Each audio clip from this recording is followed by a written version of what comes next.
Okay, let's talk about now strategies for highly customized projects. Manage your expectations. When you're a small buyer and you have a very technical, highly customized product, it's a lot of headaches. It's not easy, and it's so essential that you get your hands on a better understanding of those upfront costs. So you really have to think about the all-in cost of your project. For example, if it's new, you want to get it engineered right so that your supplier knows exactly what you're making. Do you have clear specifications? Do you fully understand what materials are in place and the tolerances? So engineering costs become a major factor. You need to register your intellectual property if it's something that you want to protect and not have knocked off. So important if it's new or highly customized, and if it's never been imported into your country before, then you need to confirm that the concept is valid in terms of it meets the requirements of your marketplace as well as the local government. Will your new idea fall apart when used for a year in the market? Does this product conform to all compliance with the government so that it's safe, it doesn't hurt anybody? So that costs money. The price, if it's a new product that hasn't been made before, the factory might give you a quotation, but if they've never made it before, they might have difficulty holding that price once production starts. The same is true for lead time. If they've never made it before, how do they know how long it will take to make? So when you're dealing with highly customized or totally new products, it's much more fuzzy in terms of managing the true costs, lead times, and price. So get ready to roll up your sleeves, get your hands dirty, and work these things out with your supplier. Hopefully earlier on than at the end of the supply chain, so there won't be too many surprises. So as I mentioned before, are you ready for China is really important. That question must be asked if you're doing anything that's highly customized. Off-the-shelf, tweakers, it's important, but here it's so important. Basically, to cut to the chase, you have two options. Option one is that you find a way to get involved at the factory, because if the product is new, very specific standards, new technology, you need to find a conduit to convey to the factory. And if you're dealing with a trading company, for example, maybe they don't have the experience. It might, in some cases, if you're technical, you have engineering, good design skills back home, go factory direct. The other option is to find a really good broker or trading company that's going to manage the project as well as the ongoing coordination. So somebody has to manage the factory to explain it. And the options are you do it or you find a third party.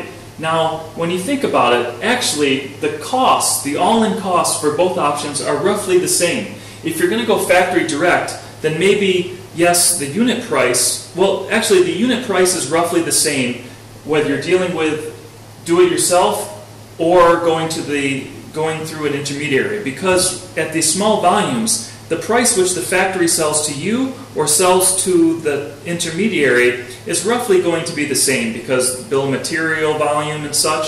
But when you go factory direct, maybe you're not paying for the support of the intermediary, but you're spending more of your time, more transportation to get you over to China, more midnight phone calls, more FedEx packages back and forth, more headaches. So when you hire a good intermediary, yes, they should remove some of those headaches, but you need to pay them a fair, either a percentage commission or perhaps a monthly retainer. So either way, it's going to cost. But the worst case scenario is if you didn't find a good intermediary. So now you're paying an intermediary, but if they screw up the project because they didn't explain to the factory very well, you're wasting so much money. So if you find a good intermediary, that's going to save costs. If you find a bad broker or bad trading company, bad agent, oh, that's the worst case scenario, because what will happen is you'll miss your lead times, the product won't be designed right, you'll have to start over perhaps.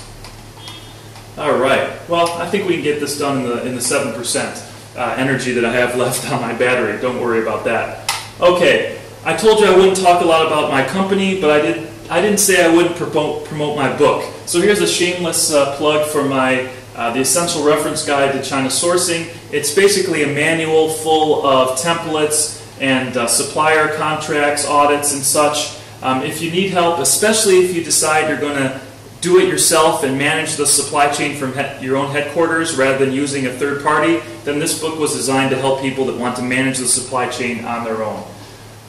Okay, if you take away just three things, one, manage your expectations, especially if you're a small buyer of customized product. It's going to be hard. Second is make sure that you have the right partners in place. The last thing you want is to find the wrong intermediary or to find the wrong partner that's going to help you manage the supply chain. If they don't have the experience, it's going to screw things up. So make sure that you get references from any service providers in the mix. And most important, regardless of who you're dealing with, lay out the roadmap and the project gates and structure the payment to performance. When they achieve these certain gates, then they get paid. You don't want to pay everything up front and you don't want to put it all at the end. You need to spread out the payments over the course of a product to get it to market in a way that there's incentive for your partners in China to get it right. Now, we don't have the opportunity in this video format to do Q&A, but there's my email, mikeb@psschina.com. Send me an email. I'll be happy to answer your questions and do my best to point you in the right direction if I can't answer them in-house. Well, that's all we have today. If you like these videos, we have 30 other ones of different topics at the ChinaSourcingInformation.org, ChinaSourcingInfo.org. Check it out. Wish you successful sourcing in China. Have a great day.